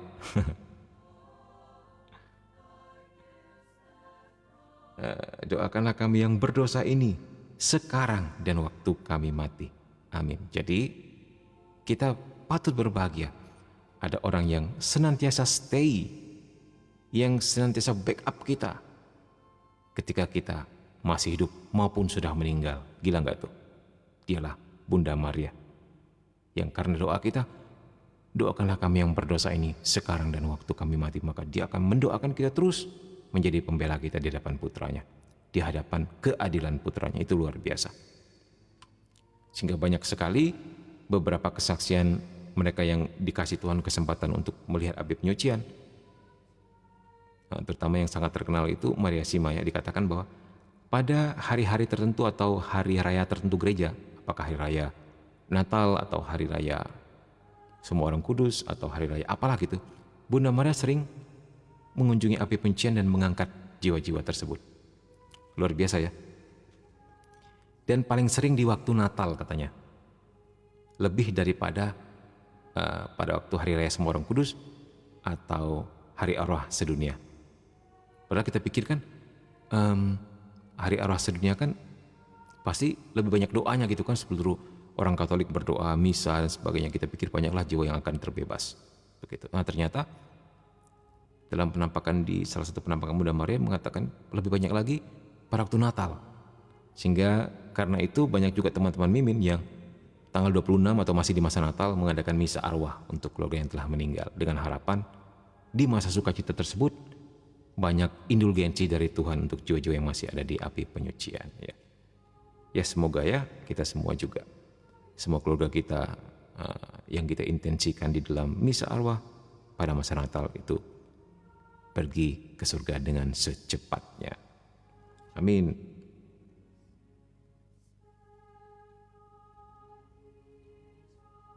Itulah Min, banyak yang terpapar sama pandangan sekuler ini, maksudnya pandangan bahwa ada yang namanya reinkarnasi, walaupun dia orang Kristen gitu ya. Oke, ya begitulah. Yang penting kalau kita sudah tahu, kita kabari kepada mereka. Lah film Korea Exhuma yang gali makam Kristen, tapi ikut ritual dukun mantra Buddhis. Ya begitulah, memang gak jelas. Exhuma itu sendiri artinya exhumation, seperti penggalian kembali mayat, begitu ya. Itu Mimin mengartikannya dari ini aja, dari bahasa Latin itu ya, exhumation, atau bahasa Inggris ya, exhumation. Oke. Ya rencana mau nonton juga besok di bioskop. Oh itu film bioskop ya. Maaf jadi spoiler.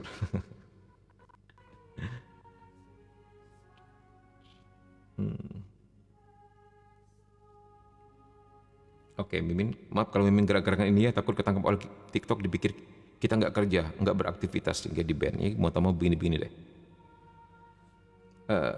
Apa ini? Dari Dian, Min, kalau nenek kakek yang punya ilmu kemudian mati, ilmunya turun atau karmanya kita yang tanggung ya? Atau kita bisa diganggu oleh makhluk yang pernah mereka ikat? Oh iya, karena saya heran suka diganggu kalau malam. Terus dijawab Senja Kelana, kalau ada kontrak dengan kuasa-kuasa gelap, ilmunya bisa turun ke generasi berikutnya ya Bu. Yes, itu benar sekali. Jadi memang harus dibereskan. Begitu ya. Biasanya kita mengadakan misa intergenerasi. Sebenarnya itu intinya misa arwah, kita doakan. Arwah-arwah keluarga kita seingat kita. Papa mama misalnya sudah meninggal, kakek nenek, terus bapak mamanya kakek nenek, terus kakek neneknya kakek nenek itu juga seingat kita, kalau punya namanya kita doakan, kita bikin seperti genealogi ya, kita doakan misa arwah. Di situ kita mohon ampun itu ya, karena memang selama itu dilepaskan bisa saja memang mengganggu keturunannya. Sebenarnya begini, sebenarnya pada waktu kita dibaptis hal ini sudah diputus ya, dosa-dosa turunan ini sudah diputus dan akibat-akibatnya sudah terputus. Apapun sembahan mereka ataupun pesugihan mereka di zaman dulu nggak berlaku lagi bagi kita. Tetapi kita ini kan bandel nih, jadi pergi ke dukun lagi gitu kan, simpan jimat berhala lagi, main-main lagi dengan praktek okultisme. Nah, kutukan itu bisa nyambung kembali ke sana. Jadi tidak jaminannya orang sudah dibaptis pun terbebas dari gangguan daripada kuasa kegelapan turun-temurun ini. Logikanya kan begini, sebenarnya orang dibaptis itu nggak mungkin bisa kerasukan setan, nggak mungkin, karena sudah ada Allah Bapa Putra dan Roh Kudus dalam dirinya. Tetapi ternyata yang kita hadapi, yang kita alami, banyak orang Kristen yang kerasukan setan di sana. Kenapa itu? Selidik punya selidik, walaupun mereka sudah dibaptis, walaupun mereka katanya percaya Tuhan, tapi percaya juga dengan dukun, percaya juga dengan pelet, dengan pesugihan, termasuk reinkarnasi dan sebagainya. Dan akhirnya kenapa? Kutukan dari nenek moyangnya mungkin, kakek neneknya mungkin pesugihan atau dan sebagainya, itu nyambung lagi. Nah, begitulah kisahnya. Jadi memang harus dipatahkan, diputuskan. Minta ampun, minta tobat sama Tuhan, terus adakan misa arwah untuk keluarga yang telah meninggal ya. Ya, begitu. Ya, Dian ya. Dian domisili di mana?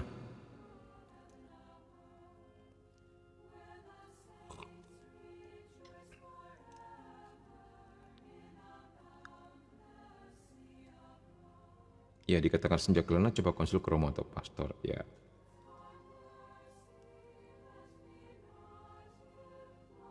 Oke, baik. Ya. Sampai di mana tadi kita? 10.14. Sedikit lagi jam 12 ya. Kita selesaikan ini. Puji Tuhan habis. Ini sudah teks-teks singkat atau poin-poin permenungan. Gereja mengajak kita supaya kita mempersiapkan diri menghadapi saat kematian. Sudah tadi, oke sudah tadi. Doa Salam Maria dan mempercayakan diri kepada Santo Yosef, pelindung orang-orang yang menghadapi kematian. Mantap. Nah ini ada madah dari Santo Fransiskus dari Asisi, Gita Sang Surya. Ini sangat indah, ini kalian boleh screenshot. Bilangnya apa di sini? Dalam segala perbuatanmu dan segala pikiranmu, hendaklah kamu bertindak seakan-akan hari ini kamu akan mati. Oh, ini dari Thomas A. Kempis ya, mengikuti jejak Kristus. Jika kamu mempunyai hati nurani yang bersih, kamu tidak akan terlalu takut mati. Lebih baik menjauhkan diri dari dosa daripada menghindari kematian. Ya, jika hari ini kamu tidak siap, apakah besok kamu akan siap? Jadi berlakulah seolah besok kamu akan mati. Berlakulah seolah hari ini hari yang terakhir. Nah, begitulah cara Santo Gabriel dari Bunda Duka Cita menjalani hidupnya. Oke, baik, kita lanjut ke Santo Fransiskus Asisi. Terpujilah Engkau, Tuhanku, karena saudari kami maut jasmani. Ya, jadi dia bersyukur atas adanya maut jasmani begitu. Darinya tiada insan hidup terlepas. Jadi enggak ada yang enggak mati, semuanya pasti mati. Enggak akan lepas dari rengutannya. Malanglah yang mati dalam dosa, bahagialah yang didapati dalam kehendak sucimu. Nah, jadi ini sebenarnya sebuah jalan untuk menuju Tuhan. Tetapi itu bagi orang yang percaya. Nah, bagi mereka yang hidup dalam dosa, matinya mengalami kemalangan. Begitu. Maut kedua tak akan mencelakakannya. Nah, maut kedua kita telah berbicara tentang neraka pertama, neraka kedua ya. Oke. Fransiskus dari Asisi, Gita Sang Surya. Oke, kita sekarang masuk ke penutup teks singkat. Oke, baik. Gimana mau screenshot? Walaupun Mimin menghalangi. Nah nih, sudah nggak dihalangi nih. Coba silakan. Bisa nggak tulisannya bisa digeser nggak sih? Bisa ya.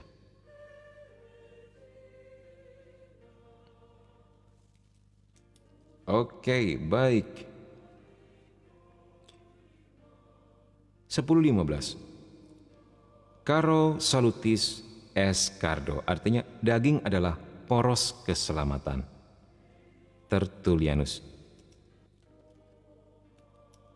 Kita percaya akan Allah, pencipta daging. Kita percaya akan sabda yang sudah menjadi daging, supaya menebus daging. Kita percayakan kebangkitan daging, di mana penciptaan dan penebusan daging disempurnakan. Nah, jadi maksudnya kebangkitan badan ini ya.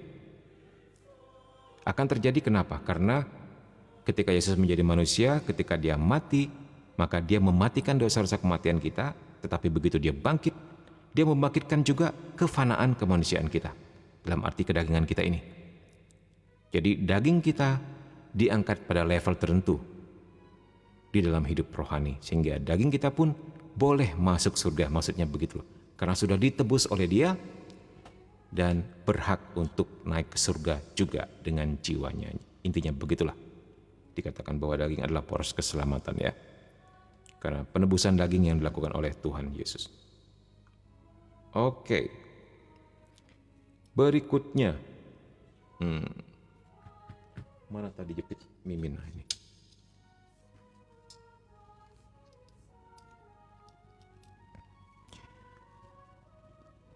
Oleh kematian, jiwa dipisahkan dari badan, tetapi dalam kebangkitan, Allah akan memberi kehidupan abadi kepada badan yang telah diubah, dengan mempersatukannya kembali dengan jiwa kita. Seperti Kristus telah bangkit dan hidup untuk selamanya, demikian juga kita semua akan bangkit pada hari kiamat. Nah, Yesus Kristus yang adalah 100% Tuhan, 100% manusia, sudah lebih dulu bangkit bersama tubuh dan jiwanya di dalam surga. Juga sama dengan halnya Bunda Maria yang adalah 100% manusia, naik ke surga dengan jiwa dan raganya. Artinya apa? Artinya suatu hari kita pun akan seperti Yesus dan Bunda Maria akan boleh masuk surga pakai badan kita juga. Begitu, karena telah dimuliakan, telah ditebus dan telah dimuliakan. Oke, 10:17. Kami percayakan kebangkitan yang sesungguhnya dari daging ini yang sekarang kita miliki. Tubuh yang dapat binasa ditaburkan dalam makam. Tubuh yang tidak dapat binasa akan dibangkitkan. Satu tubuh rohani. Kita bisa melihat di 1 Korintus 15:4-4.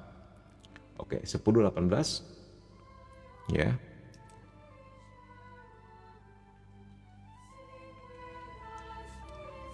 Sebagai akibat dosa asal, manusia harus mengalami kematian badani, yang darinya manusia akan lolos andai kata ia tidak berdosa. Nah, ingat kembali yang dikatakan daging adalah poros keselamatan. Jadi ketika kita meninggal, daging ini menentukan kita menolak Kristus atau menerima Kristus.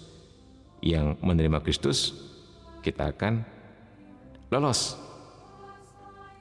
Yang tidak menerima Kristus, tidak akan lolos. Ya, jadi poros, ingat itu poros. Di dalam daging kita bisa punya pilihan dengan segala kehendak bebas kita. Ketika kita sudah meninggoy nanti, setiap opsi-opsi tertutup. Yang menjadi pilihan dan bentuk kita terakhir adalah keputusan terakhir kita. Dan itu sudah tidak akan bisa berubah lagi. Begitulah.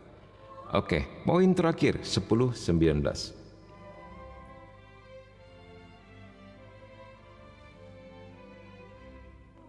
Nah, ini menarik nih pertanyaan dari Senjak Lana. Min, apakah badan fisik kita di dunia ini yang akan masuk surga, Min? Atau dikasih badan baru yang layak maksudnya? Bisa ya dan tidak. Karena sebenarnya, kalau kita lihat dari ayat sebelumnya, Yesus mengambil badannya kembali, begitu ya. Bukan badan orang lain atau badan yang baru, enggak. Badannya kembali yang diperbaharui, begitu loh. Demikian juga kita. Itu Mimin selalu mengistilahkan tubuh kemuliaan. Jadi, fisiknya tersebut dimuliakan. Bahkan kalau kita melihat Yesus ketika menampakkan diri kepada para muridnya di dalam ruangan, itu aneh nggak menurut kalian? Padahal pintu-pintu terkunci, dia bisa masuk loh. Kalau dia berbentuk roh, kita bisa maklum. Padahal dia sudah bangkit itu. Masih dalam 40 hari penampakannya sebelum dia naik ke surga. Artinya, tubuh kemuliaan ini pun bisa menembus ruang dan waktu. Keren nggak tuh? Nah, jadi kita bisa berkelahi, bisa bertinju dong dengan dia. Gitu ya. Walaupun dia bisa kabur dan nembus tembok gitu kan. Tapi masih kita bisa cubit gitu kan. Jadi maksudnya tubuh ini bisa melebur, bisa mengeras gitulah. Kalau bahasa fisikanya atau bahasa apa gitu, bahasa sainsnya. Nah, ini menarik. Menarik ya. Siapa tahu tubuh ini juga bisa pergi ke bintang-bintang, ke matahari ya. Misal di dunia ini badan seorang cacat, apakah badan tersebut yang akan masuk surga? Ya, badan itu juga, tapi tentunya nanti akan disempurnakan. Ya. Seperti apa bentuknya pasti seturut kehendak Tuhan dan juga seturut takaran kesempurnaan daripada kapasitas orang yang bersangkutan. Begitulah ya. Ya.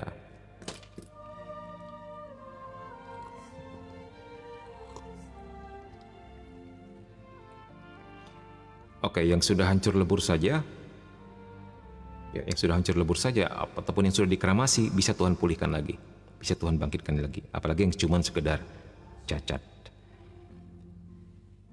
Oke, yang terakhir 10:19. Yesus Putra Allah telah menderita kematian untuk kita secara sukarela dalam ketaatan penuh dan bebas kepada kehendak Allah Bapanya. Oleh kematiannya itu, ia mengalahkan maut dan dengan demikian membuka pintu masuk menuju keselamatan untuk semua manusia. Yes. Kematian Kristus mengalahkan maut.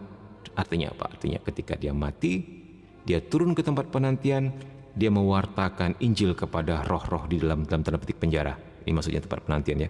Dia 3 hari di sana kan dikatakan. Sebelum pada akhirnya dia naik ke surga dengan membawa jiwa-jiwa tersebut. Artinya apa?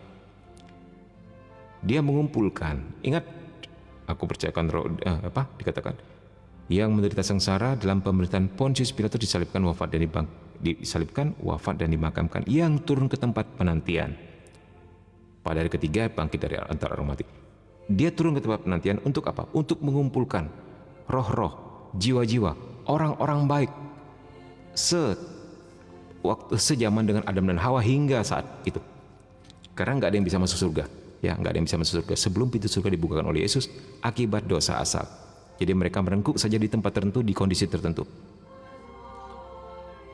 Nah, bahkan yang dikatakan Henok, yang dikatakan Elia yang katanya naik ke surga, itu surga tanda petik ya. Bisa jadi itu tempat tertentu di tempat penantian tersebut. Mungkin tempatnya yang lebih mulia, tapi nggak mungkin dia masuk surga juga. Begitu. Apalagi dengan tubuh dan badan. Itu rasanya kok ya nggak mungkin ya. Tinggal bagaimana penjelasannya secara teologis, ada penafsirannya nanti. Karena dikatakan Yesus adalah buah sulung, yang sulung dari semua ciptaan, yang membuka pintu surga. Jadi mereka yang masih memiliki dosa asal tetap nggak bisa masuk surga, apalagi dengan tubuh dan jiwa. Ya, oke. Nah, ketika dia bangkit, pada saat itu juga dia buka pintu surga, dan pada saat itu juga kematian tidak ada sengatnya lagi. Sehingga dikatakan, hai kematian, di mana di mana itu di Korintus ya, hai maut, di mana kemenanganmu? Hai maut, di mana sengatmu? Itu dia. Untuk menceritakan ketika Yesus bangkit, ketika dia membangkitkan jiwa itu membawanya ke dalam surga, maka manusia pada akhirnya mengalahkan maut. Manusia yang sebelumnya kalah oleh maut karena dosa asal, ternyata ketika Yesus menebusnya dan membawa dia naik ke surga, maut dikalahkan. Ya. Min pernah baca buku Mythical City of God nggak? Belum pernah sih, tapi Mimin pernah baca risalahnya apa gitu. Ya, lupa Mimin tentang apa ya. Kayaknya menarik ya, nanti coba Mimin pelajari deh. Jadi sekarang sudah ada isi nabi-nabi terdahulu ya Min? Yes. Sudah ada isi. Juga orang-orang kudus ya, yang pasti yang sudah dikanonisasi itu sudah pasti ada di sana. Juga puji Tuhan, orang tua kita juga tentunya, dan orang-orang baik yang kita kenal, orang yang sudah dibaptis tentunya ya. Ya, kita percaya pasti mereka sudah berada di surga.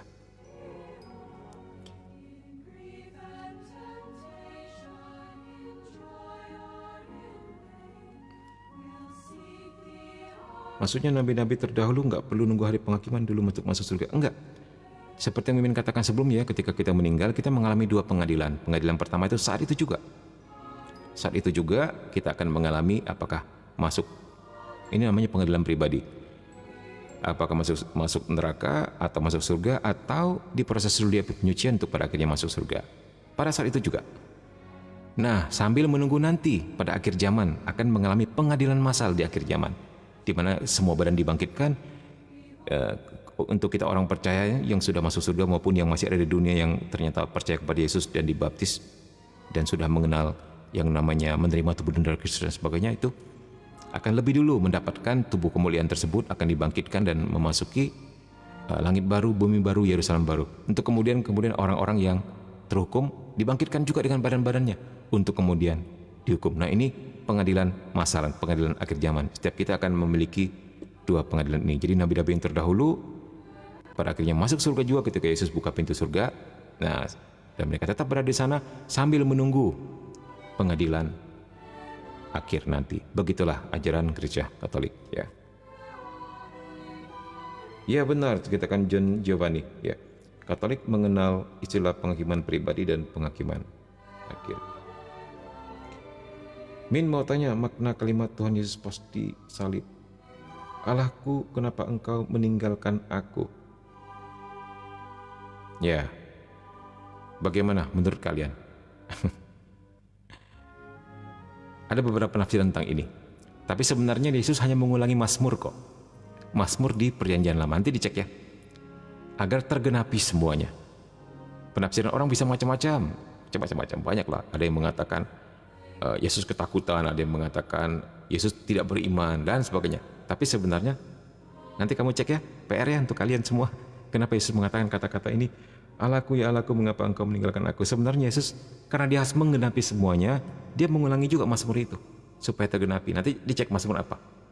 Nah, supaya tergenapi di dalam dirinya segala hukum Taurat.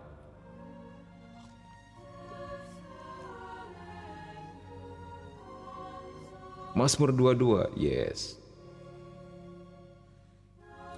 Kalau sekarang sudah masuk surga, apa fungsi penghakiman akhir? Nah, dikatakan di katekismus adalah nggak akan berubah. Nggak akan berubah, yang masuk surga tetap masuk surga, tapi kemudian dia akan mengambil tubuh kemuliaannya. Yang masuk neraka juga tetap berada di neraka dengan tubuh-tubuhnya. Bedanya, fisiknya juga dibangkitkan. Nah, sementara kita yang saat ini meninggal, yang masuk surga, hanya rohnya saja. Badannya tetap hancur di dunia ini. Gitu. Demikian juga yang ada di neraka. Jadi pengadilan akhirnya fungsinya untuk secara definitif kita akan dimuliakan seperti Yesus dengan tubuh dan jiwanya berada di surga. Begitu. Ya, makna dari Mazmur 22 itu tidak berhubungan dengan ketakutan, justru sebaliknya. Ya, nah itu bisa dilihat kembali ya. Oke, baik teman-teman semua, terima kasih untuk like, untuk share, untuk komen, untuk pertanyaan dan sebagainya ya. Kita akan jumpa lagi malam Jumat di Demonologi. Jangan lupa untuk mereka yang ketinggalan atau datang telat bisa lihat nanti di YouTube Mimin ya. Ada beberapa yang belum Mimin masuk sih, 2 video. Video ini belum sama video yang sebelumnya, tapi yang lain-lainnya yang ketinggalan kemarin sudah Mimin upload di YouTube ya, nanti bisa dilihat. Untuk mereka yang ingin bertanya lebih dalam atau ingin share atau ingin cerita, boleh masuk ke dalam Telegram kita ya. Nanti Mimin invite ke dalam grup. Nama Telegramnya Komsa KKSM Online.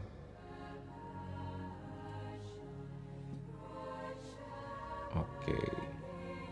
Berkah dalam, makasih juga. Nah, intinya begitu ya teman-teman ya. Senang sekali boleh menjadi berkat bagi kita semua. Semoga kalian sehat selalu, diberkati. Pekerjaannya lancar, yang sakit disembuhkan, yang terikat dengan kuasa kegelapan dilepaskan untuk diri kita dan semua keluarga kita. Kita saat ini mau doa penutup.